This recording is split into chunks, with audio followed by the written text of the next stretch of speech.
மையமுடுகு நேயர்களுக்கு வணக்கம். நீங்கள் இணைந்திருப்பது மையத்தின் இன்றைய முக்கிய செய்திகளுடன். முதலில் தலைப்புச் செய்திகள். போதைப் பொருளுடன் தஹிவளை உப போலீஸ் பரிசோதகர் கைது. நீர்கொழும்பு சிறைச்சாலை மோதல், தேசிய பாதுகாப்பிற்காக சாட்சிய தகவல்களை வெளியிட தடை. கோர விபத்தில் பலியான 2 இளைஞர்கள், ஆத்திரமடைந்த மக்கள், லோரிக்கு தீ வைப்பு. ஹார்மோஸ் நீரிணை நெருக்கடி, கனடாவிலிருந்து மில்லியன் கணக்கான பேரல்களுடன் புறப்பட்ட எண்ணெய் கப்பல். ஈரானின் பதிலடி, அழிக்கப்பட்ட அமெரிக்க போர் விமானங்கள், பல அமெரிக்க ராணுவத்தினர் பலி. ஈரான் அமெரிக்கா தாக்குதல் குறித்து ஐநா உடனடி பேச்சுவார்த்தைக்கு அழைப்பு. வெளிநாடுகளில் சிக்கிய கஞ்சிபாணி இம்ரானி நிதி பொறுப்பாளர், வெளிவரும் பல தகவல்கள்.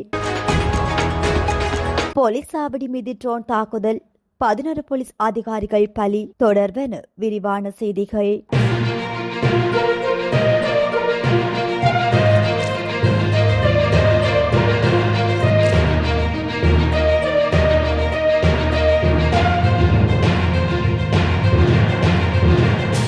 கொழும்பு தெஹிவளை போலீஸ் நிலையத்தில் கடமையாற்றி வந்த உப போலீஸ் பரிசோதகர் ஒருவர் போதைப் பொருட்களுடன் கைது செய்யப்பட்டுள்ளார். 26 வயதுடைய குறித்த உப போலீஸ் பரிசோதகரே இவ்வாறு கைது செய்யப்பட்டுள்ளதாக போலீஸ் ஊடக பேச்சாளர், உதவி போலீஸ் அத்தியட்சகர் எஃப்யூ வுட்லர் தெரிவித்துள்ளார். கைது செய்யப்பட்ட சந்தேக நபரிடமிருந்து ஹெரோயின், கஞ்சா மற்றும் வெளிநாடுகளில் உற்பத்தி செய்யப்பட்ட சிகரெட்டுகள் கைப்பற்றப்பட்டுள்ளதாக தெரிவிக்கப்பட்டுள்ளது. அத்துடன் குறித்த உப போலீஸ் பரிசோதகர் போதைப்பொருள் பாவனைக்கு கடுமையாக அடிமையானவர் எனவும் விசாரணைகளில் தெரியவந்துள்ளது. சந்தேக நபரை கல்கிசி நீதவான் நீதிமன்றத்தில் ஆஜர்படுத்துவதற்கான நடவடிக்கைகள் மேற்கொள்ளப்பட்டுள்ளதாக போலீசார் தெரிவித்துள்ளனர். நீர்கொழும்பு சிறைச்சாலையில் இடம்பெற்ற மோதல் சம்பவம் தொடர்பாக சம்பவம் நிகழ்ந்தபோது கடமையில் இருந்த பிரதம சிறைச்சாலை அதிகாரி வழங்கிய சாட்சியத்தில் தேசிய பாதுகாப்பை பாதிக்கக்கூடிய மிகுந்த உணர்வுபூர்வமான தகவல்கள் உள்ளதாக நீர்கொழும்பு நீதவான் நீதிமன்றம் தெரிவித்துள்ளது. இதனையடுத்து அந்த சாட்சியத்தில் இடம்பெற்றுள்ள தகவல்களை எந்தவொரு ஊடகமும் வெளியிடக்கூடாது என நீர்கொழும்பு நீதவான் உத்தரவிட்டுள்ளார். மேலும் குறித்த சாட்சி பதிவை பாதுகாப்பாக நீதிமன்றத்தின் பாதுகாப்பு பெட்டகத்தில் வைக்குமாறும் நீதிமன்ற பதிவாளருக்கு நீதவான் உத்தரவிட்டுள்ளார். நீர்கொழும்பு சிறைச்சாலையில் இடம்பெற்ற சம்பவத்தில் 10 சிறைச்சாலை அதிகாரிகளும் 22 கைதிகளும் உயிரிழந்தமை தொடர்பான விசாரணையின் போது சம்பவம் இடம்பெற்ற வேளையில் நீர்கொழும்பு சிறைச்சாலையின் பிரதம சிறைச்சாலை அதிகாரியாக பணியாற்றிய விக்ரம ஜயந்தகுமார் நீதிமன்றத்தில் சாட்சி அளித்தார்.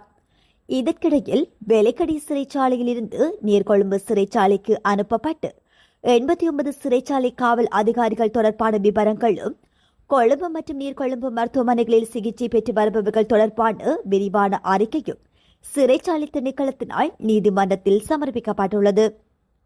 நீர்கொழும்பு கட்டானா மாவட்டத்தில் உள்ள ஒரு தனியார் பல்கலைக்கழகம் ஒன்றில் இன்று அதிகாலை இடம்பெற்ற கோர விபத்தில் மோட்டார் சைக்கிளில் பயணித்த 2 இளைஞர்கள் சம்பவ இடத்திலேயே உயிரிழந்தனர். அதிகாலை 1:45 மணியளவில் இடம்பெற்ற இந்த விபத்தில் அலுமினியம் ஏற்றிச் சென்ற கண்டெய்னர் லோரியும் மோட்டார் சைக்கிளும் நேருக்கு நேர் மோதியதாக போலீசார் தெரிவித்துள்ளனர். விபத்தில் உயிரிழந்தவர்கள் நீர்கொழும்பு தாகொண்ட வீதியைச் சேர்ந்த 18 வயதான சிறிவர்த்தன ஆராய்ச்சிலாகிய தலிஸ் நிம்னத் சிறிவர்த்தன மற்றும் 19 வயதான விஜயசுந்தர அபுஹாமிலோகிய கவிந்த ஷஹான் சோமதிலக என அடையாளம் காணப்பட்டுள்ளனர். விபத்தினை தொடர்ந்து ஆத்திரமடைந்த அப்பகுதி மக்கள் விபத்துக்கு காரணமானதாக கூறப்படும் கண்டெய்னர் லோரிக்கு தீ வைத்துள்ளனர். தகவல் அறிந்து சம்பவ இடத்திற்கு சென்று கட்டான போலீசாரும் நீர்கொழும்பு மாநகர சபை தீயணைப்பு பிரிவினரும் தீயை கட்டுப்பாட்டுக்குள் கொண்டு வந்து நிலைமையை சீர் செய்துள்ளனர். உயிரிழந்த 2 சடலங்களும் நீர்கொழும்பு மாவட்ட பொது மருத்துவமனைக்கு அனுப்பி வைக்கப்பட்டுள்ளன. இதேவேளை விபத்துடன் தொடர்புடைய கண்டெய்னர் லோரியின் சாரதியான பன்னில தென்ன பகுதியைச் சேர்ந்த கிப்பலக்கெதிர உதில திலங்க நிர்மல என்பவரை கட்டான போலீசார் கைது செய்துள்ளனர். சம்பவம் தொடர்பான மேலதிக விசாரணைகளை கட்டான போலீசார் தீவிரமாக முன்னெடுத்து வருகின்றனர். மத்திய கிழக்கின் ஹார்மோஸ் நீரிணை வழியாக மசகு எண்ணெய் விநியோகத்தில் ஏற்பட்டுள்ள நிச்சயமற்ற தன்மையை தொடர்ந்து ஜப்பான் உள்ளிட்ட ஆசிய நாடுகள் கனடாவின் TMX மசகு எண்ணெய் கொள்முதல் செய்ய தொடங்கியுள்ளன. கப்பல் கண்காணிப்பு நிறுவனமான ஹெப்லர் வெளியிட்ட தரவுகளின்படி 2025 ஆண்டிற்கு பின்னர் கனடாவிலிருந்து ஜப்பானுக்கு முதன்முறையாக மசகு எண்ணெய் ஏற்பட்ட கப்பல் ஒன்று புறப்பட்டுள்ளது. எக்ஸான் மொபில் நிறுவனத்தால் வாடகைக்கு எடுக்கப்பட்ட ஃப்ரீடம் குளோரி என்ற கப்பல் 7,50,000 பரல் மசகு எண்ணெயுடன் நேற்றைய தினம் வான்கூவர் துறைமுகத்திலிருந்து புறப்பட்டுள்ளது. ஜப்பானின் மிகப்பெரிய எண்ணெய் சுத்திகரிப்பு நிறுவனமான எனிபோஸ் இந்த மசகு எண்ணெய் கொள்முதல் செய்துள்ளது. அமெரிக்கா, இஸ்ரேல் மற்றும் ஈரான் இடையேயான மோதலால் எண்ணெயின் விலைகள் உயர்ந்ததை தொடர்ந்து ஜப்பான் நாட்டின் பொருளாதார வளர்ச்சி முன்னறிவிப்பை டோக்கியோ நிர்வாகம் 1.3%இருந்து 0.9% குறைத்துள்ளது. இந்த மோதல் வெடிப்புக்கு முன் வரை ஜப்பான் தனது மசகு எண்ணெய் தேவையில் 90%க்கும் அதிகமான தொகையை ஹோர்மோஸ் நீரிணை வழியே இறக்குமதி செய்து வந்தது. தற்போது போர் காரணமாக விநியோகம் பாதிக்கப்பட்டதால் ஜப்பான், இந்தியா, மலேசியா மற்றும் சிங்கப்பூர் உள்ளிட்ட ஆசிய நாடுகள் கனடாவிலிருந்து மசகு எண்ணெய் கொள்முதல் செய்ய தீவிரமாக இறங்கியுள்ளன. கனடாவின் டிரான்ஸ் மவுண்டன் குழாய் வழி திட்டம் மூலம் நாளொன்றிற்கு 8,90,000 பரல் மசகு எண்ணெய் கொண்டு செல்லப்படுகின்றன. இந்த ஆண்டில் வான்கூவரிலிருந்து ஏற்றுமதி செய்யப்பட்ட மொத்த மசகு எண்ணெயில் 77% ஆசிய நாடுகளுக்கே சென்றுள்ளதாக தெரிவிக்கப்பட்டுள்ளது.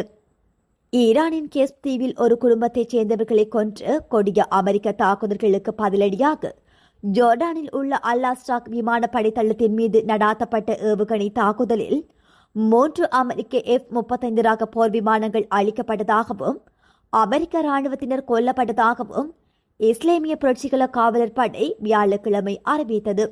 இந்த விடயம் தொடர்பாக வெளியிடப்பட்ட அறிக்கையில் வியாழக்கிழமை அதிகாலை வேளையில் உதவியற்ற அமெரிக்க எதிரி ஒரு நியாயமான ராணுவ மோதலில் ஈடுபடுவதற்கு பதிலாக ஜோர்டானில் உள்ள ஆக்கிரமிக்கப்பட்ட தளங்களை பயன்படுத்தி ஈரானின் கேஸ் தீவில் உள்ள 2 குடியிருப்பு வீடுகள் மீது பதுங்குகுழி தகர்ப்பு குண்டுகளை வீசியதாக அந்த அறிவிக்கை தெரிவித்துள்ளது. IRGC-யின் படி இந்த தாக்குதலில் ஒரு தந்தை, ஒரு தாய் மற்றும் ஒரு குழந்தை வீரமரணம் அடைந்தனர். மேலும் 2 குழந்தைகள் காயமடைந்தனர். இந்த குற்றத்திற்கு பதிலடியாகவும் மற்றும் அமெரிக்க ஆக்கிரமிப்பாளர்களின் பேரழிவிலிருந்து ஜோர்டானின் இஸ்லாமிய நிலத்தை விடுவிக்க உங்களுக்கு உதவுவதற்காகவும் IRGC விண்வெளிப்படை அல்-அஸ்ராக் விமானப்படை தளத்தில் F-35 போர் விமானங்கள் பயன்படுத்தும் நிறுத்துமிடம் மற்றும் பராமரிப்பு கொட்டகை மீது பல பாலிஸ்டிக் ஏவுகணைகளை கொண்டு குறிவைத்ததாக தெரிவிக்கப்பட்டுள்ளது. இந்த தாக்குதலில் 3 F-35 போர் விமானங்கள் முற்றிலுமாக அழிக்கப்பட்டதாகவும் மேலும் 3 விமானங்கள் பலத்த சேதமடைந்ததாகவும் IRGC தெரிவித்தது. மேலும் இந்த தாக்குதலில் பல எதிரி அதிகாரிகள், தொழில்நுட்ப பராமரிப்பு பணியாளர்களும் கொல்லப்பட்டதாக தெரிவிக்கப்பட்டுள்ளது. நள்ளிரவில் உறங்கும் அப்பாவி குடும்பங்களை இவ்வளவு கொடூரமாக படுகொலை செய்யும் ஒரு குழந்தை கொலையாளி ராணுவத்திற்கு எங்கள் பிராந்தியம் ஏற்ற இடமல்ல என்று அந்த அறிக்கை குறிப்பிட்டுள்ளது. இஸ்லாமிய நிலத்திலிருந்து கடைசி அமெரிக்க ஆக்கிரமிப்பாளர் வெளியேற்றப்படும் வரை எங்களுக்கும் உங்களுக்கும் இடையிலான போராட்டம் தொடரும் என்று அது ஜோர்டான் மக்களிடம் தெரிவித்தது. ஈரான் மற்றும் அமெரிக்க தாக்குதல்கள் தொடர்பில் ஐநா பேச்சுவார்த்தை நடாத்த நடவடிக்கை எடுத்துள்ளது. இதன்படி சண்டையை நிறுத்திவிட்டு ராஜதந்திர பேச்சுவார்த்தைக்கு திரும்புமாறு அமெரிக்காவுக்கும் ஈரானுக்கும் ஐநா பொதுச் செயலாளர் ஆண்டோனியோ குட்ரஸ் அழைப்பு விடுத்துள்ளதாக சர்வதேச ஊடகங்கள் செய்தி வெளியிட்டுள்ளன. இதற்கமைய பேச்சுவார்த்தைக்கு திரும்பவில்லை என்றால் மோதல் மேலும் விரிவடையக்கூடும் என்று பொதுச் செயலாளர் கவலை வெளியிட்டுள்ளார். மேலும் கடந்த சில மணி நேரங்களில் அதுவே நிகழ்ந்து வருவதாக தெரிகிறது எனவும் அவர் சுட்டிக்காட்டியுள்ளார். இந்த தாக்குதல் சாதகமான முன்னேற்றங்கள் அல்ல. மேலும் 2 தரப்பினரும் சண்டையை நிறுத்திவிட்டு பாகிஸ்தான், கட்டார் மற்றும் பிறரால் முன்னெடுக்கப்படும் மத்தியஸ்த முயற்சிகள் உள்ளிட்ட ராஜதந்திர முயற்சிகளுக்கு மீண்டும் திரும்புவதை அவர் உறுதி செய்ய விரும்புவதாக ஐநா பொதுச் செயலாளர் மேலும் தெரிவித்துள்ளார். பாகிஸ்தானின் வடமேற்கு பகுதியில் அமைந்துள்ள ஹைபர் பக்துன்வா மாகாணத்தின் ஹங்கு மாவட்டத்தில் உள்ள ஒரு போலீஸ் சாவடி மீது மேற்கொள்ளப்பட்ட தீவிர தாக்குதலில் குறைந்தது 11 பேர் உத்தியோகத்தர்கள் உயிரிழந்துள்ளனர். அத்துடன் 28 பேர் படுகாயமடைந்து வைத்தியசாலையில் அனுமதிக்கப்பட்டுள்ளதாக உள்ளூர் அதிகாரிகள் தெரிவித்துள்ளனர். நேற்றிரவு நிகழ்ந்த இந்த தாக்குதலின் போது தாக்குதலாளர்கள் வெடிமருந்துகள் நிரப்பப்பட்ட ட்ரோன் விமானங்களை பயன்படுத்தி போலீஸ் சாவடியை தாக்கியுள்ளனர். இதனைத் தொடர்ந்து சாவடியை சுற்றி வளைத்து துப்பாக்கிச் சூடு நடாத்தியுள்ளனர். பாதுகாப்பு படையினர் நடத்திய பல மணி நேரடி பதிலடி தாக்குதலில் தாக்குதல் நடாத்தியவர்களில் 15 பேர் கொல்லப்பட்டுள்ளதுடன் சம்பவ இடத்திற்கு கூடுதல் படைகளுடன் விரைந்த போலீஸ் அத்தியட்சகர் தியார்கான் உட்பட 11 போலீசார் இந்த மோதலில் உயிரிழந்தனர். தாக்குதலாளர்கள் 3 போலீஸ் வாகனங்களுக்கு தீ வைத்ததுடன் மற்றொரு போலீஸ் வாகனத்தை கடத்திச் சென்றுள்ளதாக முதற்கட்ட விசாரணைகளில் போலீஸ் அதிகாரி முஜாஹித் ஷிகான் தெரிவித்துள்ளார். இந்த தாக்குதலுக்கு இதுவரை எந்த ஒரு அமைப்பும் அதிகாரப்பூர்வமாக பொறுப்பேற்கவில்லை. இருப்பினும் சமீப காலமாக ஆப்கானிஸ்தான் எல்லைப் பகுதியில் பாகிஸ்தான் ராணுவம் மற்றும் போலீசாரை குறிவைத்து தாக்குதல்கள் கணிசமாக அதிகரித்துள்ளன. எல்லையோர பகுதிகளில் இயங்கும் தீவிரவாத அமைப்புகளில் இதன் பின்னணியில் இருப்பதாக பாகிஸ்தான் சந்தேகம் வெளியிட்டுள்ளவை குறிப்பிடத்தக்கது. இத்துடன் மையத்தின் இன்றைய முக்கிய செய்திகள் நிறைவு பெறுகின்றன. நன்றி.